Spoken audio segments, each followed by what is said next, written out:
of Alice's Restaurant Massacre with The Aunt Alice Massacre. Yes, if many of you who, are of a certain generation, and even the newer generations, we know that that is a Thanksgiving tradition. You have to listen to it, and you've got to sing along if you know the words. You can get anything you want at Alice's restaurant. Except, anyway, you got it. So, welcome everybody. How are y'all? So good to see you. It is Wednesday, feels like a Friday, but hey, that's what time travel does to you. So, yeah, gotta love it. Gotta love it. It's just one of those songs that, hey, it's and in today's culture, there's even some really words in there. It's like but hey, I was back in the 60s. Those of the youth generation, we were more worried about being shipped off to a foreign country that no one had any idea why we were there, what we were there for, but yeah. So anyway, peace, and it's all right. So thank you for tuning in. No, you got a lot of things to do here in the United States. We got this thing called Thanksgiving, and everybody's in a hustle and a bustle, and it's apparently, the really kickoff of, the holiday season. And so we do this by becoming, I guess this would be under the sin of gluttony, right? And it's always under the guise of family, but I don't know. Sometimes, you know, certain get-togethers, etc. And then you got those who think they're going to be really cool and, cook a turkey, like fry a turkey. Yeah, they say it tastes good. It's okay. But a lot of houses have been burnt down for that. So anyway, whoever and however you decide to celebrate, participate, it's always good to be thankful for something. And so we do it by gluttony. And yeah, what can you say? We're going to be talking a lot about veils. It's like this one veil of perception, it's the holiday season. And it's supposed to be peace, love on earth, etc. It never is because we actually worship materialism. The day we stop worshiping materialism, the economy collapses. So you can't have that. But nevertheless, it's cold, which up here in the northern latitudes, that's what it's about. Still technically fall. It's not winter until the 21st, but yet it certainly begin to feel like it. So it's fun. How's everybody? Well, let me just speak favor over us. Got to do that. That's like a present every time we get together. So favor be with you. Favor means, the best of everything. You're at the top of the list. You're a number one. Start singing the blues. I'm leaving today. I like Frank Sinatra. There was a time back here in Missouri when KMOX was like, the leading uh, AM station. And Jack Carney was on there and learned a lot about music. Because back in that part of my life, I was a drywall finisher. And so, one thing about when you're a drywall finisher, you're typically by yourself, and you have this wide open space that you're going to make look seamless. And so you get a lot of time, and so learned a lot. Anyway, enough of that.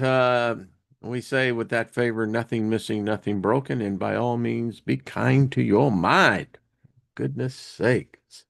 So, How is everybody? And I see everyone in there, and I'm seeing the numbers behind that, and I swear I don't know what that is about. Someone tried to say it's with the moderators, but weird. It's distracting. Hey, Scotty boy, haven't seen you in a while. How are you, my friend? Always an honor to have you here. And Gilbert, what's up? Surgery? Like when did that happen? On Monday, no less. Well, and then Will, with Miss Jenny, yeah, my wife, and geez, in my life, I've seen them all. Well, even in the most challenging of times, there are great benefits that are not seen. Kind of looking at that whole thing with, and it is one of my favorite paintings is, you know, the dude is like, all right, this is reality. And then you find out that there's a different reality within the reality. As I wrote there in the, you know, an information box, that the whole thing about reality is that it's wrapped, it's layered with other realities. And like the more you look through one reality and you think you got a handle on that, there's this other reality. And then within that, there's this other reality. And, you begin to look at this thing and, hmm, I mean, you think about some of the most creative minds, that were just truly eccentric. Van Gogh cutting off his ear. I mean, what the hell is that about? And then you got Origins, castrating himself in the public square. I mean, you got all this weird stuff, and it's like, wow, it's one reality after the other. It never ends. And I tell you, I don't think that we have been taught what really it is, and even to this thing that we call this reality. What did Morpheus tell Neo? What is reality? It's basically three chemical, two electrical stimulation, and that forms reality. Wow. Colleen, I read your thing that, seven veils of reality, and we're taught that the prism and its colors is, and actually that's not, it's trapping the colors. But we think that purple, Colleen, and I agree with you, is royalty. But what if it's reversed? Because everything in Gnostic teaching shows that it ain't what you think. And we're in a time now where it is just getting stranger and stranger. There is a new entity, a new being. It's here. Everyone feels its presence. We want to deny it, but it's here. And not sure if it's wrapped up within the veil of illusion. And then that gets deep. I mean, how many different veils of illusion are there? A lot. I used to teach corporate sales, and one of the training exercises that my company we would do is, you typically would have a room of 15, 20 people. And so you get them in a way that it's either a circle or however the chairs are arranged. But what I would do as the instructor and facilitator is that I would get one person and I would call that person up, and you would give them, for instance, a very basic sentence. Like one that we used was that I was driving a car, happened to see a dog, and then there was an accident. Very basic, three key things. And the role exercise would be, and some of you who have been in, sales and training, um, know you tell that person to repeat what they just heard to the next person. And the point is, by the time it gets to the last person, this is now a major drama. You could write a screenplay behind it because as I was driving a car, I saw a dog and then there was an accident. Well, you would get the color of the car, the type of dog, what the dog, how big the dog was, what kind of accident, and and it is growth, and that's what we do. And so it gets under this veil of illusion because I contend that we all are still there. And I refer a lot to my early initiation days. And as I look back on it, my initiation days started, I guess the first hit of LSD I ever took, which I was 15 at the time. And that's truly initiation because I suddenly became aware of a whole different reality that was entwined, embedded in what we would call the physical reality. Yeah. Many of you know that if you've taken things and for me, I always been this kid that was, the spiritual aspect of me. And then there's a story behind that. But anyway, yeah. So different veils of reality and realizing. And within my lifetime, I thought that I was really in a reality that everybody else was in, and that everybody else was basically kind of seeing the same thing, particularly, where love is concerned. I was desperate to find love. And, even though some people would look and say that, I had a really crappy childhood, no, it sucked, but it was fun. I mean, when my mother put me in a mental hospital in here in St. Louis, it was that time called Jewish Children's Hospital. Had the best freaking time of my life. Loved it. Now, the kid that I was bunking with, he had TB, and so then that was really cool because I got to stay for 3 months because of that. And say what you want, but I had the best time. We got to go to the Merrimack Caverns. We got to go and do things that were supposedly in school that wasn't school at all. Every evening at 8:15, they would bring out the dessert tray.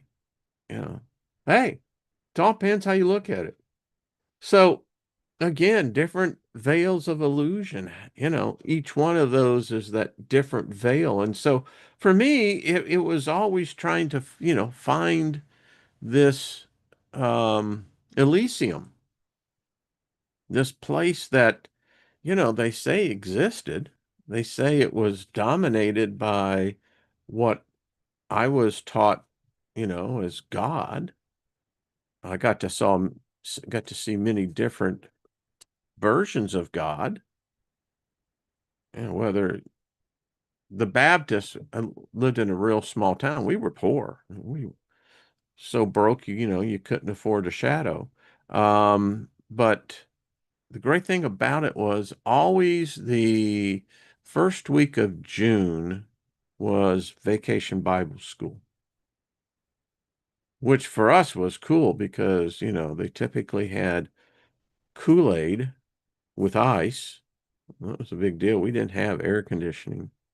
Didn't know what that is. My brothers and I slept up in the attic where there was no air moving through. Um, yeah, I tell you what, talking about a reality show, right? But it was cool. And, you know, sandwiches. So veils of reality. And then it was that continually search. I mean, the whole thing about the peace love revolution um, was that it also came with a lot of violence. Never quite figured that one out.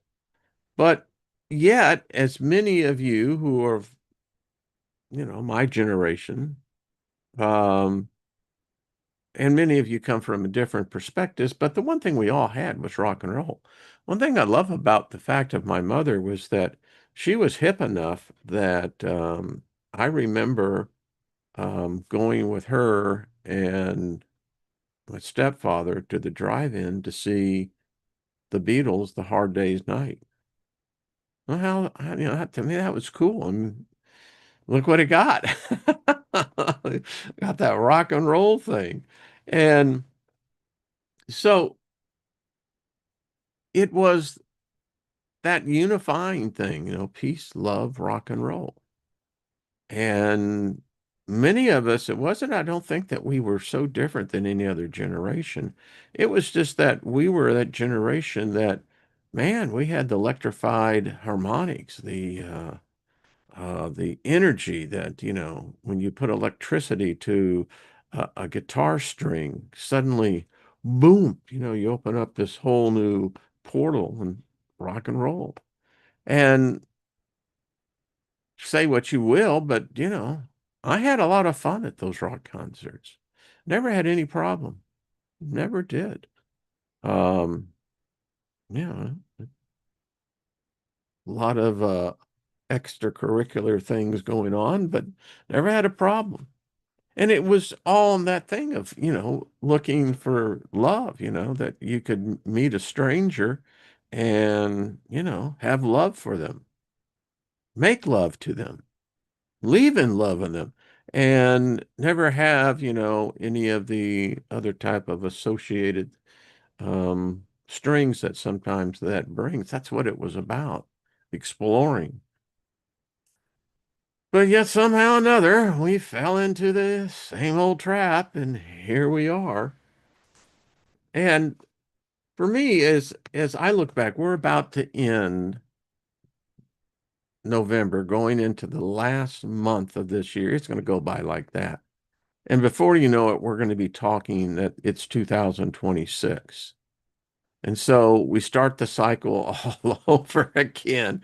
And, you're going to have your predictions, you're going to have your events. And I have no doubt that there are going to be some really big events in 2026. I think 2025 was just a primer. Um, we're about to really uh, see some incredible things, and we're already reaching there. Um, the conversation Trina and I had yesterday, I thought was it was deep, it was insightful, and it kind of goes into the theme of even Dr. Lynn and where we are standing, knowledge is coming in. I've been reading this book. It's an excellent book. It's the Yahweh Wars, the tribal confederation of the 12 tribes. And what I have found so interesting, it's out of print, but it documents this illusion that most people have. When we talk about God, whatever that God is, whatever God that form takes, um, statistically, we know that the world perceives under religions, categories, and that, the Judeo-Christian belief system represents a good chunk of people.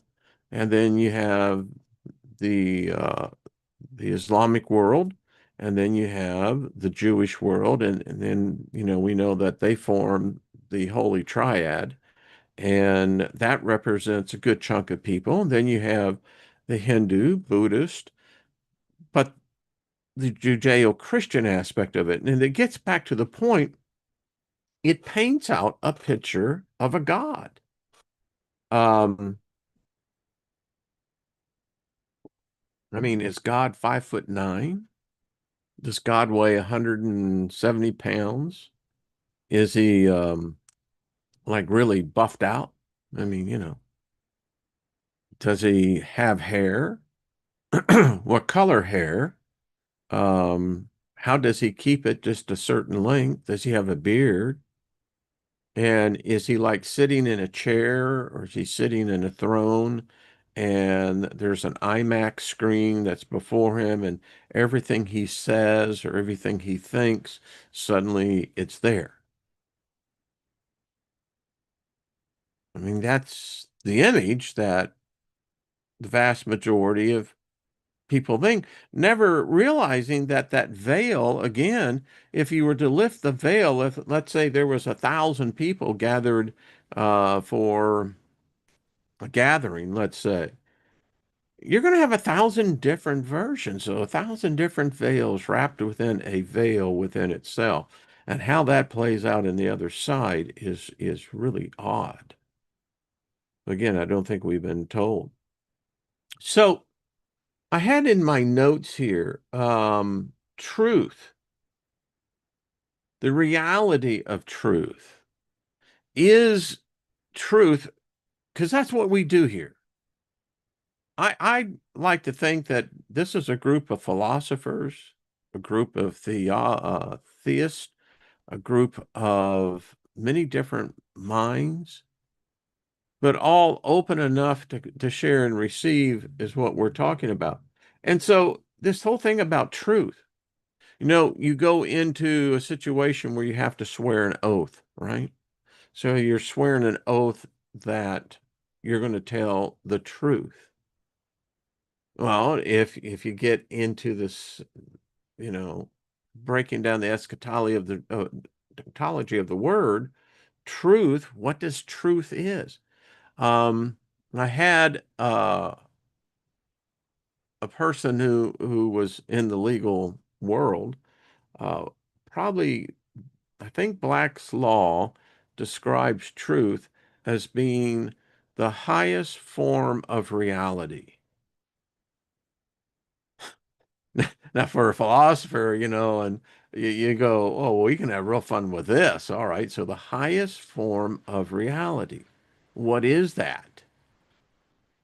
Some people may call it ascension, but my challenge, and because I question my own beliefs, for I was, I accepted Jesus as my Lord and Savior June 12th, right before I turned 13, which had been, what was that, 1967, and up at Campanile. And, so I guess that's where I got my first real introduction to it. Not saying it either, because it's also where I, you know, same place had sex. So, I mean, figure it out, right? But anyway, and it kind of then you become identified, and they check you off the list. Well, we got his soul, so now we can move on. But the thing for my journey, my God said, no, no, no. Yeah, you can have that, but boy, do you have an adventure ahead of you. Had no idea, but yeah. So this whole thing about the reality of truth. So I was brought up in kind of basically the Southern Baptist initially, and then I moved into the mysticism side of Christianity, which would be Pentecostalism. But that was natural. That's always who I've been. the reason why I took so many hits of LSD is that I found something. Some people would say, well, it was under, the influence of chemical affecting certain frontal lobal parts of the brain of which are, yeah, yeah, yeah, yeah, I get it. But the mind isn't limited by its body. And so I found that there was this other place. But digressing on the point, it was that, God is love all the time. Used to say it. God is good all the time. And so love becomes the real big thing. You know, you always, went in and, everybody was hugging everybody. And, you know, you thought that that was, the love of God, right? And so we all sought to, you know, pursue an image, an illusion of a being that somehow demands worshipers, and this being partials out love restrictively. You buy into the fact that it's unconditional love, but it's really not. So, how is all this tying in? Well, because I think everybody wants love in the world. I would think maybe there's just some who are, you know, like raising a little hell, defined hell.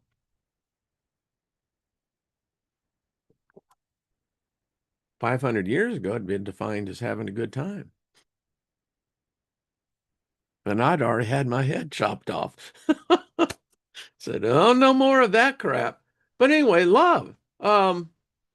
Because it's a good thing, right? Love's a great thing. And we find this comfort into this thing we call God. But as we have been finding out together on this journey, things that are right in front of us don't make sense. So I want to thank Colleen for sending in that email. I went out and found the full oath. So we're going to just take a look at, and I want to make sure that I have the right one. Oh, by the way, allow me to share this little tidbit with you. I said, talked about this a little bit yesterday, but I want to bring this up. So we're talking about where we stand in reality, in social, moral, ethical, cultural times. And we all share a ancestral past. And as I've gotten into this research, it's just continually, I sit back and I just at times, I look at myself in both the first and second person going, I thought I really knew something back in the day. I could quote the Bible and talk to you about, theology and give you different, aspects on commentary. But in reality, I didn't know Shinola. I sure the hell didn't know Shinar, as it turns out, and that means Sumer. And as I'm studying and putting this into this paper, this is part of the illusion. So the vast majority of people in the West would tell you, well, there was a Garden Eden. It's described in the Bible. True. Know what that is? Sumer,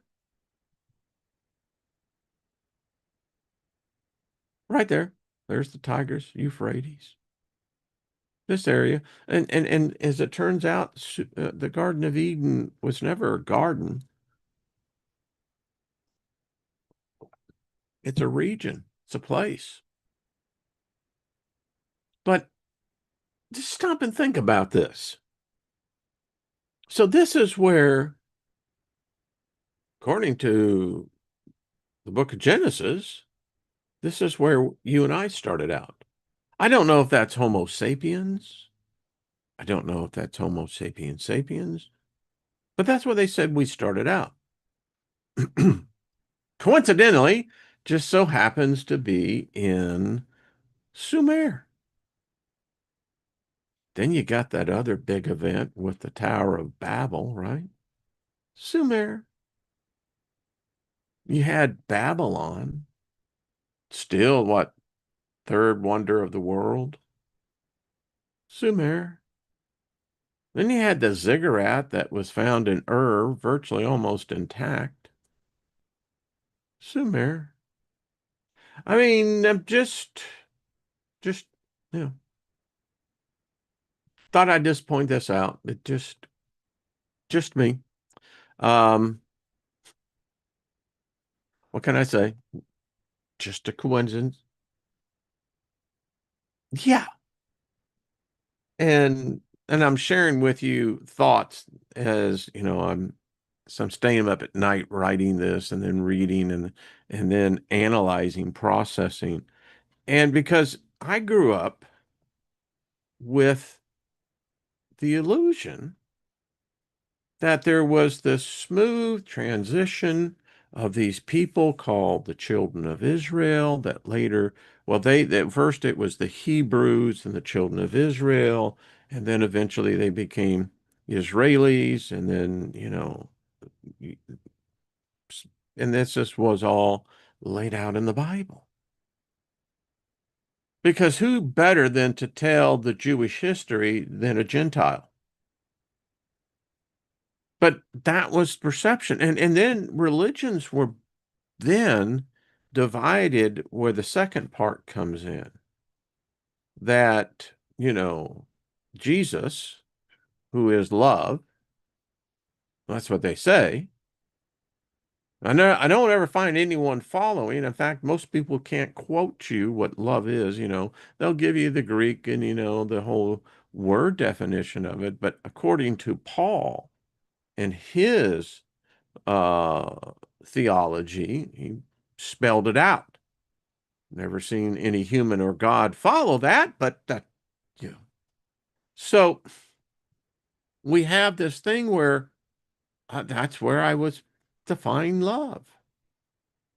When I knew others, and when you had intimacy, was that love? How does that love, it's used in the word, we would use the word coitus, but it's used in describing the intimacy that one should have with an unseen spirit. That's where the Liber Lilith comes in with Donaldson's story. It's a grimoire and it's a story, but typically most stories have roots. But we found out that, my name, my family's name, we had someone who really thought the necromancy was for real. They wanted to actually have, coitus with a spirit. Can a human have coitus with the spirit? Is that love? People would say, no, it's just lust. Well, listen, no, I've found many degrees of love. I think that lust would be included in that category. But anyway, as I'm driving the bus, I hope you all are having a great time. Again, thanks everyone. I see the chat room, but I'm so far deep into now the story that I want to start bringing it out. Plus, I had the chat room was like really on fire. Let's see if I can get down there. No, there we go. That's all right, folks. What in the world happened there? Things are just going every which way. So, all right, let's get back over here. Sheesh. Oh, okay. And sometimes you have to watch, there's animals on the road, and we don't want to hit any of those. So, love. Well, I contend in the research that I am doing that the world is worshiping something that it ain't what they think it is. And so if the message of love comes from one individual who said, that's what they preached was love, and out of that love came, you know, this organization that is now prominent today. But as I mentioned yesterday at the end of our show with Trina, um, you see, I look at this now and I'm going, now, wait a minute. How can you worship something that says it's love, but its roots are so deep in the depravity of humanity, degrading us to such a low level and commanding humans to do this? Folks, things haven't changed. And so I will be reading, just to give everyone a heads up, this is the Jesuits' oath. You can find this online, and it is something we have to read because this begins to lift the veil. Because, folks, there's something on the other side of that veil. I don't know how deep, how depth it goes, but it's real. So this is the Jesuits' oath. And remember, we have a pope who is a Jesuit. And this is what you would swear to, right? You're standing before whoever. My son, heretofore you have been taught to act the dissembler among Roman Catholics, to be a Roman Catholic, and to be a spy even among your own brethren, to believe no man, to trust no man. Among the reformers, to be a reformer. Among the Huguenots, to become a Huguenot. Among the Calvinists, to be a Calvinist. Among other Protestants, generally to be Protestant, because there's a difference between Catholicism and Protestantism. They claim to have the same God and the same Jesus, but you decide for yourself. And remember now, here it's saying it's okay to be a deceiver. It's okay to lie. Whatever you have to do.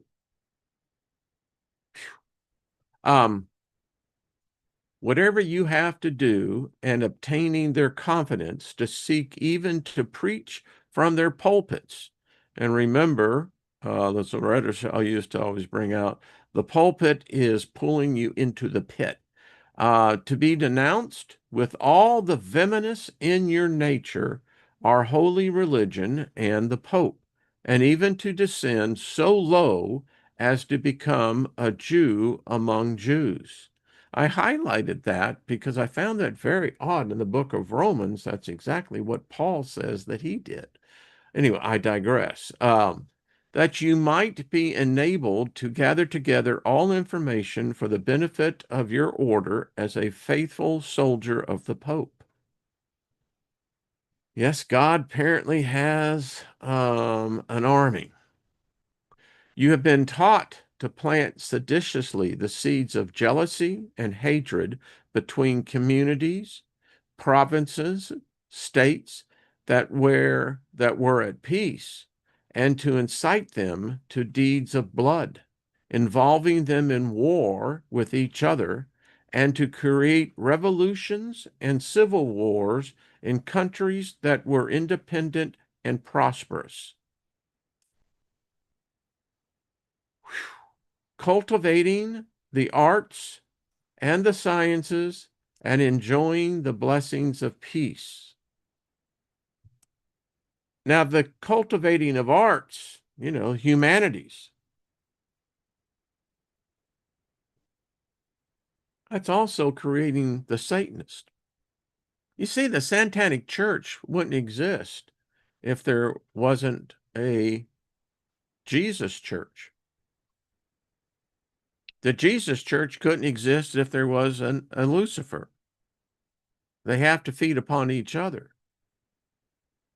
But what this is saying is what kind of a God would be making a human take an oath, whether it's a human organization or not? Oaths have spiritual consequences. And where there's peace and prosperity, you come in to bring poverty, to bring rich poor, division.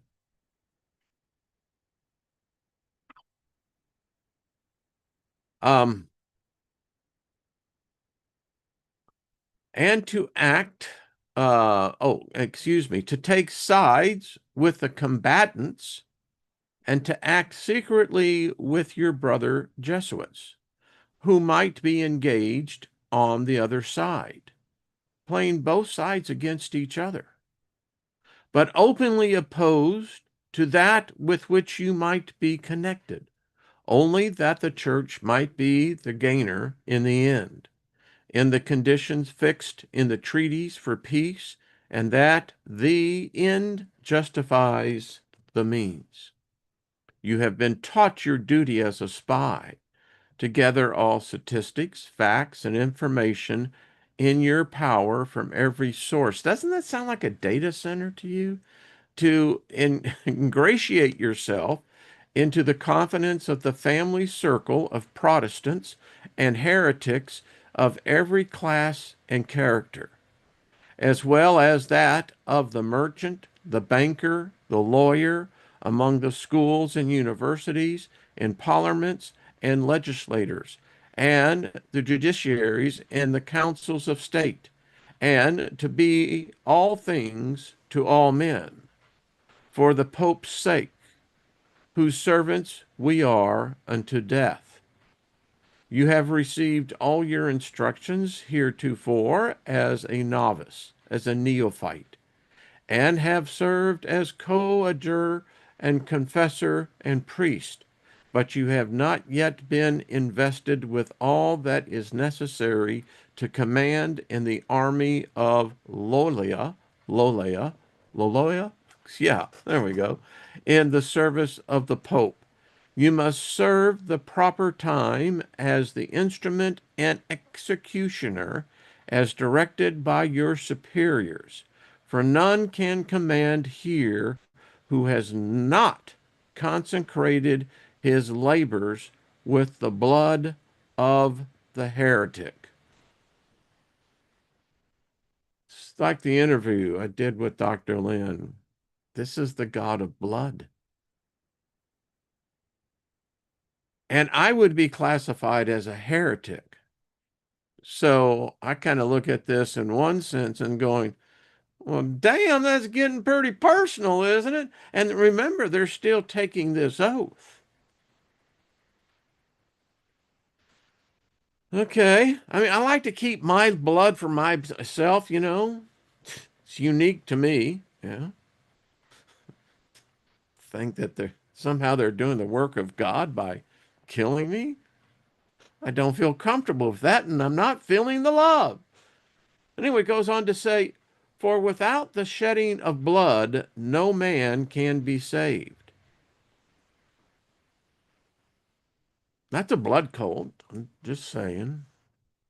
Therefore, to fit yourself for your work and make your own salvation sure, you will, in addition to your former oath of obedience to your order and allegiances to the Pope, repeat after me.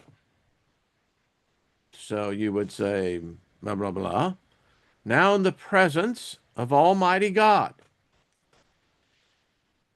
You know, I'm just telling you, for me personally, I just not feeling, like I can be pals. You know, we can acknowledge each other, but we're coming from two different spectrums here. But anyway, in the presence of Almighty God, the blessed Virgin Mary, the blessed Saint John the Baptist, the holy apostles, Saint Peter, Saint Paul, and all the saints, sacred host of heaven. Host, you do know that it's got to do with war, but that's all right. And to you, my ghostly father. Interesting choices of woods. The Superior General of the Society of Jesus, founded by Saint Ignatius Loyola, and to the pontification of Paul III, and continued to the present, do by the womb of the Virgin, the matrix of God. Folks, this is deep shit, man. Anyone says. And you may have read this before, but come on. This ain't something that you just read one time and go, ain't that just something? No, no, no, no, no. I mean, this thing, you know, when you're looking for gold, you have to sift through a lot of shit to be able to get to the fine few flakes that are in this. And boy, this one's got if this was a pan of gold, we're looking at 100 colors in this one. And the rod of Jesus Christ, declare and swear to his holiness, the Pope, is Christ vice regent and is the true and only head of the Catholic or universal church throughout the earth. Now, it's interesting because we're talking two different things here, the Catholic or the universal church. And they're not sympatical. They're sympatical in their otherwise they wouldn't have put the difference. But anyway, and that by the virtue of the keys of binding and loosening, boy, if you've got ears to hear, if you're into witchcraft, occult, whatever it is, these are huge keys. Folks, this is as real gets. A human, and if you get more than one human, you get a group of humans that begin to get into the binding and loosening, stuff starts happening. And here they're giving you, this is an oath an individual has taken and has no doubt studied the Gnostic books. Given to his holiness, but my Savior, Jesus Christ, he hath power to dispose heretical kings, princes, states, commonwealths, and governments, and they may be safely destroyed. Getting a little tense, isn't it? Therefore, to the utmost of my power, I will defend this doctrine and his holiness right and custom against all usurpers of the heretical or Protestant authority, whatever, especially the Lutheran Church of Germany, Holland, Denmark, Sweden, and Norway. And isn't it odd that you have the Swiss Guard that guards the Vatican? I'm just saying, and the now pretended authority and churches of England and Scotland, and the branches of the same now established in Ireland and on the continent of America, and elsewhere, in all adherents in regard that they may be usurped and are heretical, opposing the sacred Mother Church of Rome. I do now denounce and disown any allegiance as due to any heretical king, prince, or state, named Protestant or liberal, or obedience to any of their laws, their magistrates, or officers. I do further declare the doctrine of the churches of England and Scotland, of the Calvinists, the Huguenots, and the others of the name of Protestants or Masons, to be damnable, and they themselves to be damned who will not forsake the same. Why do you need a church of Satan? I mean, I'm just saying. I mean, whoa. And even if some modern apologists or theologians would say, well, but it's not like that anymore, Wayne. How do you know? If you're saying you're a Jesuit, just by the very nature, you've been trained to lie and to deceive. That's your purpose.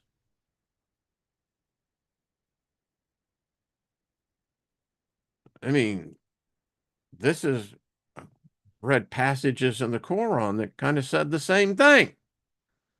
I do further declare that I will help, assist, and advise all or any of His Holiness agents in any place where I should be, in Switzerland, Germany, Holland, Ireland, or America, or in any other kingdom or territory I shall come to, and do my utmost to, I love this one, extirpate the heretical Protestant and Masonic doctrines and to destroy all their pretended powers, legal or otherwise.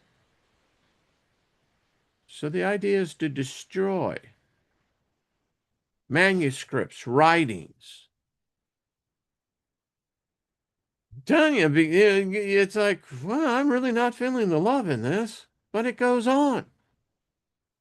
I do further promise and declare that notwithstanding, I am dispensed with to assume any religion heretical for the propagation of the Mother Church interests, to keep secret and private all her agents' counsels from time to time, as they entrust me, and not to divulge, directly or indirectly, by word, writing, or circumstances whatever, but to execute all that should be proposed, given in charge, or discovered unto me by you, my ghostly father, or any of this sacred order. You know, you just go, ay, ay, ay, ay, ay. And seeds have consequences. In the area I'm lived in, they've got now invasive tree species that were primarily over in the Orient. And they're over here now. And, as a result, there's no resistance to them. And it's like the idiots that, brought in the South in order to retain the soil, they brought kudzu. Well, this is in essence what it's saying is to cover everything,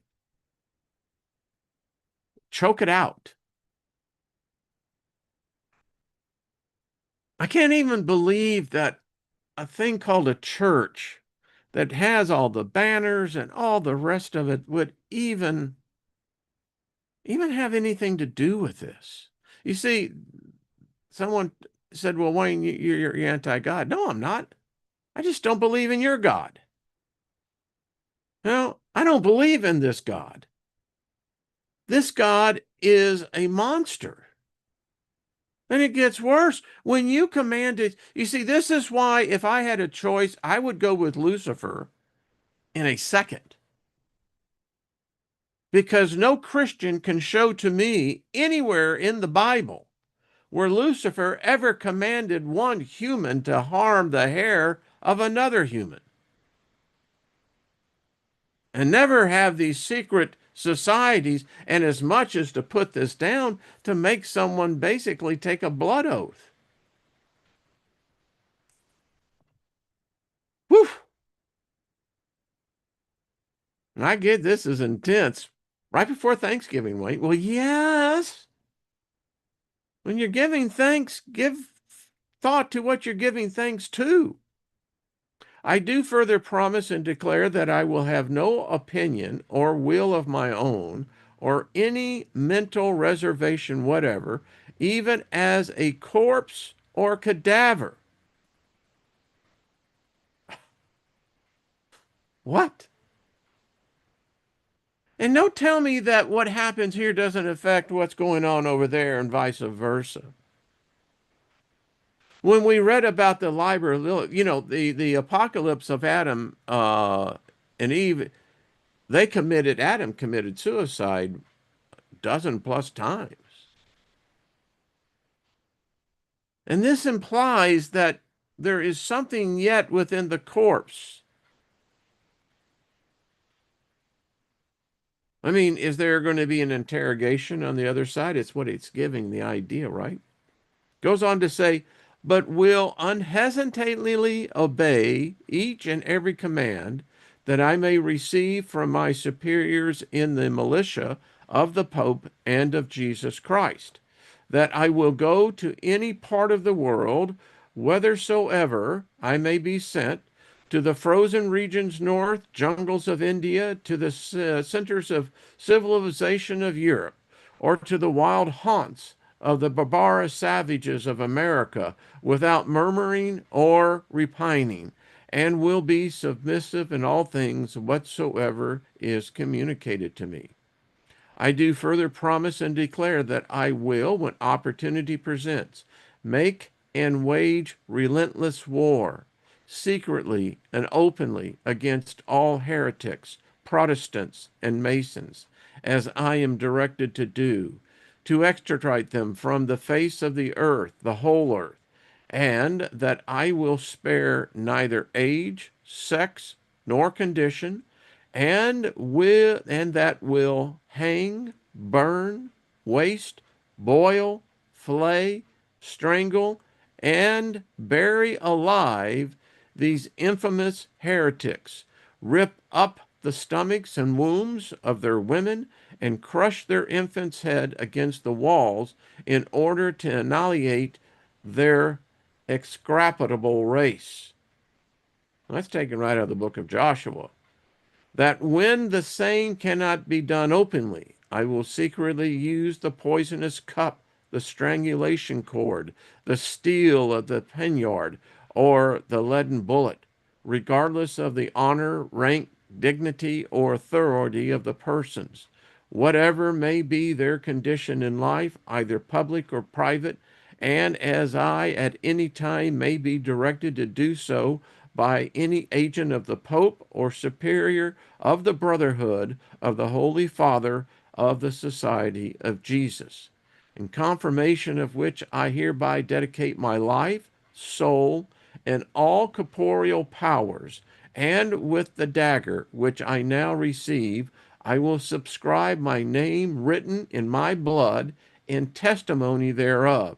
And should I prove false or weakened in my determination, may my brethren and fellow soldiers of the militia of the Pope cut off my hands and feet and my throat from ear to ear, my belly to be opened, and sulfur burned therein, with all the punishment that can be inflicted upon me on earth, and my soul shall be tortured by demons in eternal hell forever. Man, I got a lot more to cover. But it's back to that veil. Even if this society doesn't exist anymore, and it does, and even if they say they've reformed, you know, you can't deny the root. I mean, this is some morbid, hateful, just de- don't talk to me about demons. Don't talk to me about Satan or Lucifer. I mean, I'm just not feeling the love here. Um, that I will, in voting always, vote for the Knight of Columbus in preference to a Protestant, especially a Mason, and that I will leave my party so to do so.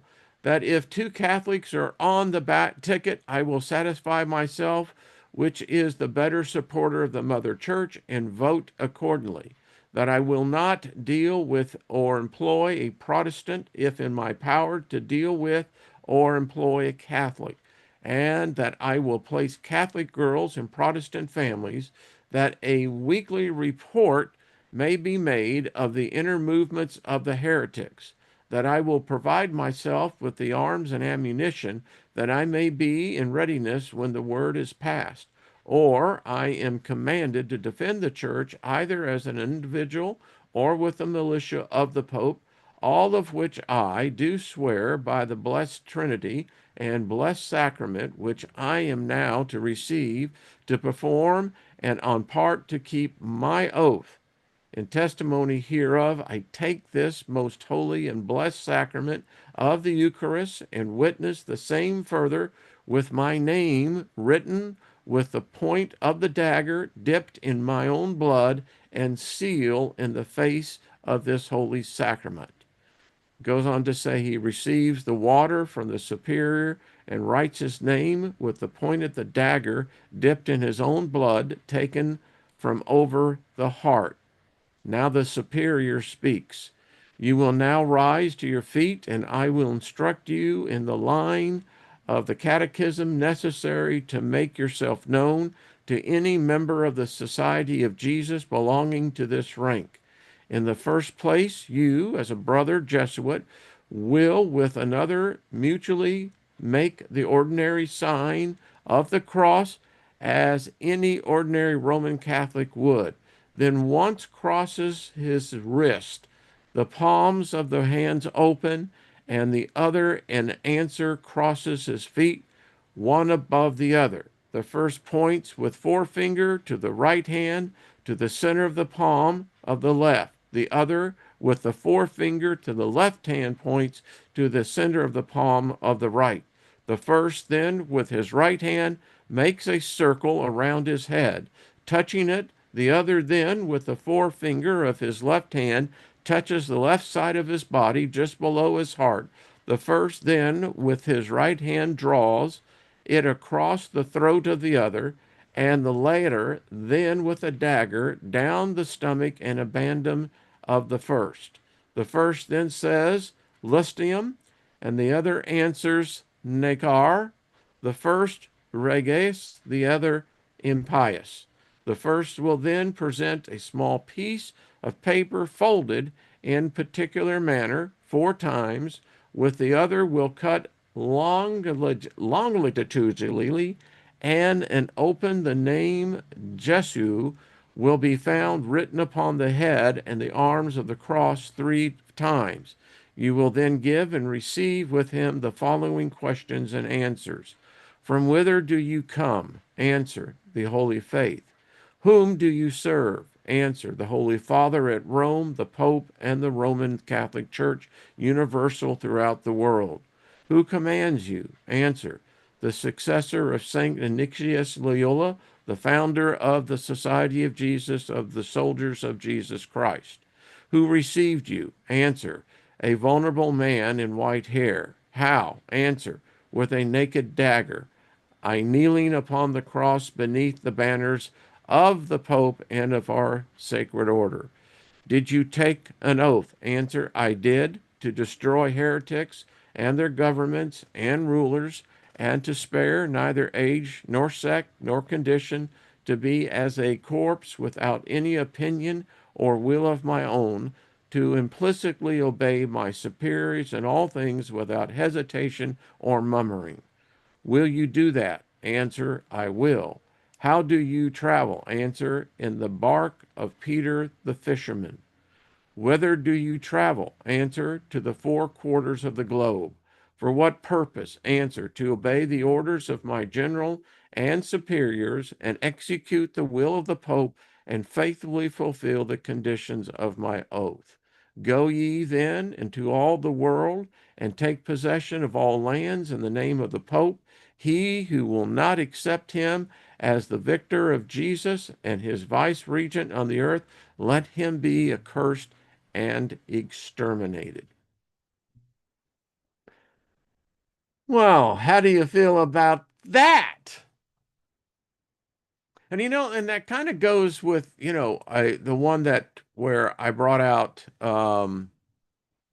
the fact that, you know, in studying Yahweh and how Yahweh came into the tribes of the Israelites is so interesting because this God, this, and I don't know what God that this Jesus Christ belongs to. I mean,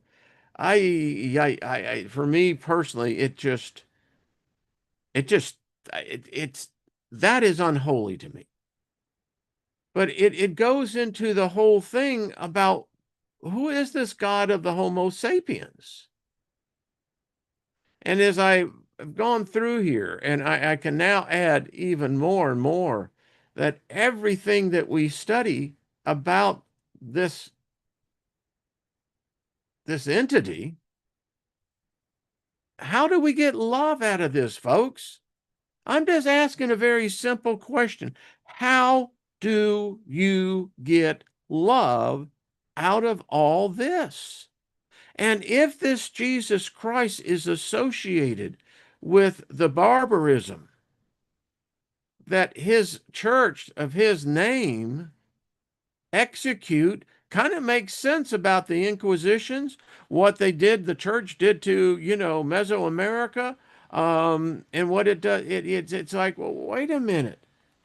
And you're telling me Lucifer is the bad one here? That Satan is somehow the tempter of man? You don't need no tempter. You got him taking a freaking blood oath. A blood oath. Dr. Heather, Heather Lynn, this is what I'm talking about. This is a blood oath. I mean, personally, I don't want to have anything to do with any god or goddess that deals with blood. I just, I just don't. There's got to be a better way. Has to be a better way. But yet, here we sit about to give Thanksgiving for, where there's a lot of people in America who won't be eating because they can't afford it. We live under the illusion that the economy is booming and everything else, yet you've got skyrocketed amount of layoffs coming. I mean, and then you get into this thing, well, love one another. This is what the Christmas season's about. If this is what Christ is, how the hell are you going to have peace on earth? I'm just asking as a philosopher. Because you can't associate and say, well, that doesn't exist, Wayne. I mean, that's just nonsense. Well, I really wish it was, but go ask God yourself. Any search engine is God. It'll give you the answer.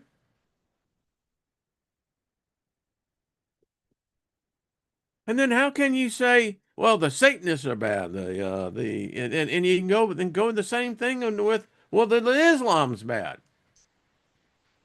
I don't see the person. It looks like they're kissing cousins to me. And so you go look into Buddhists. You go to look, to Taoists. You go to look at other where is this God of love? I want to meet it.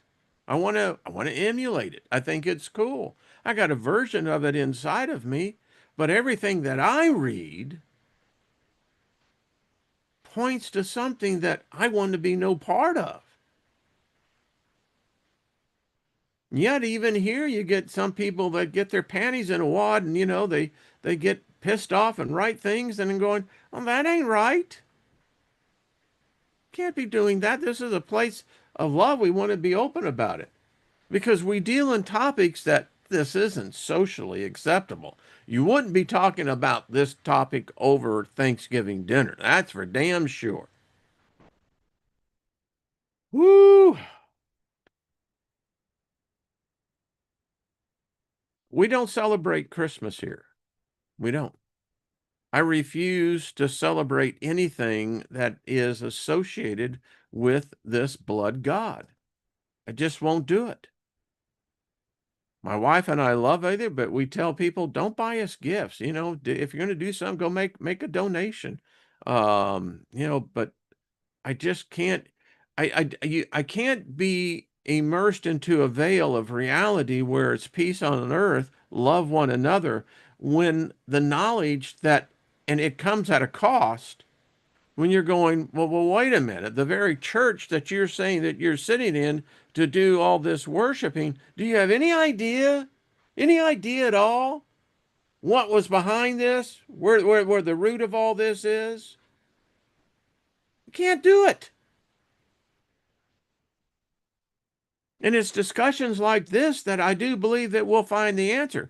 I do know this AI is rapidly already on this. It's listened to this conversation, and now you can go out local your GTP chat and go, well, how do you deal with the blood religions of a religion, and how does this go in context with peace, love, and goodwill to all men? Why don't they add women on earth? Hello, Mary Wins. Hello, everybody in the chat room. Hey, Gaia. I love y'all. Emperor Rex, good to see you. Bonnie, hello. Nina, good to see you. She's got her show on. Is it later today? I don't know. I know it's on Sunday as well. Um, Loretta, good to see you. Lost in Space. What's up? And I'm Lord Helser. Welcome. I think I got that right. Joyce, good to see. Hello, John Price. Much love. Scotty boy, so good to see you again. How is everything? I heard you were down south. Um, if you're up north, they'll be digging out the snow up there.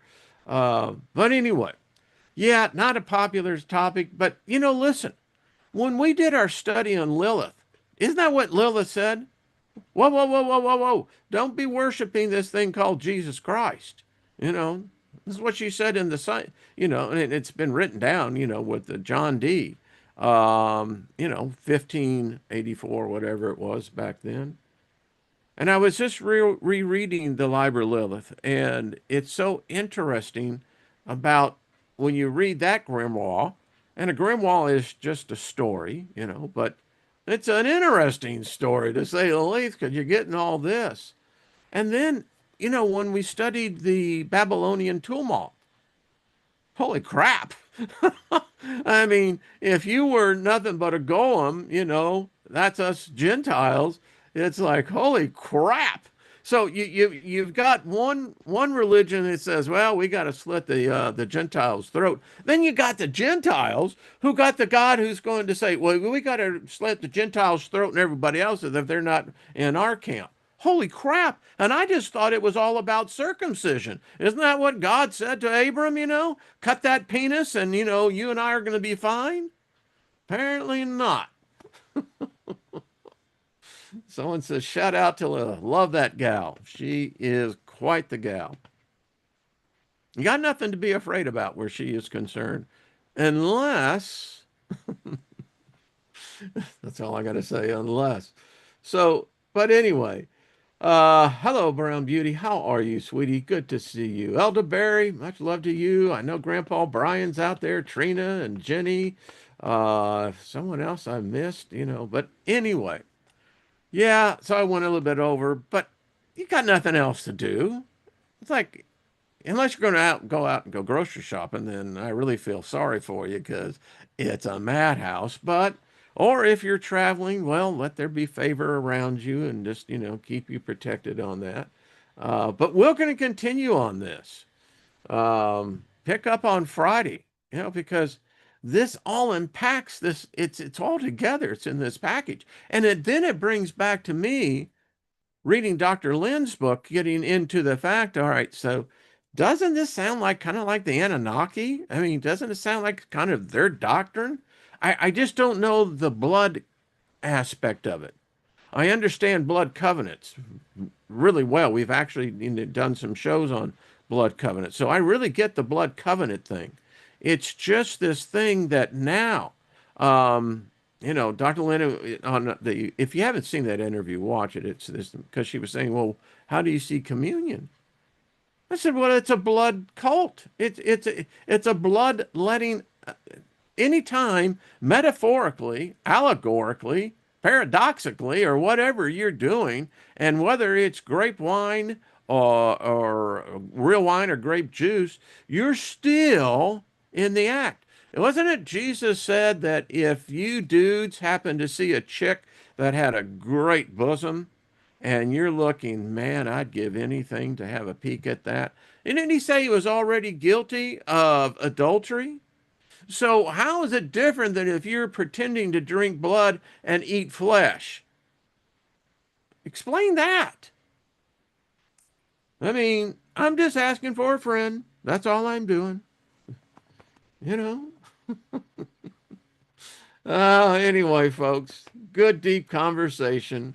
Go have yourself some wine or libations and have a great meal tomorrow. Those of you in the States, those of you in other parts of the world, well, have a great meal and a great Thursday. Um, I will definitely be back on Friday. Who knows? I don't know if I'll be back on tomorrow. Lots, other stuff going on, but yeah, I'm just asking for a friend. Hello, Eyes. It's good to see you as well. So, but answer that question for me. If someone else is hearing on the replay, thank you. Thank you for hitting the like button. But explain that to me. How is it not a blood cult?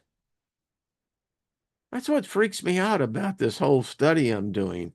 Because, folks, I'm getting deeper and deeper into it, and I'm going, holy, it was right there. I mean, and so this is how you humble yourself, going, damn, I've read that 100 of times and didn't even realize what I was reading. So you just keep it in that way. All right. Much love to all of you. Thank you again, Colleen, Scotty Boy, and again, Joyce, Mary. Much love to you, darling, and Nina. So until we meet again, keep smiling, keep asking the questions, and if you come up with interesting answers, let me know. We'll get you on, and we'll all talk about it. All right. See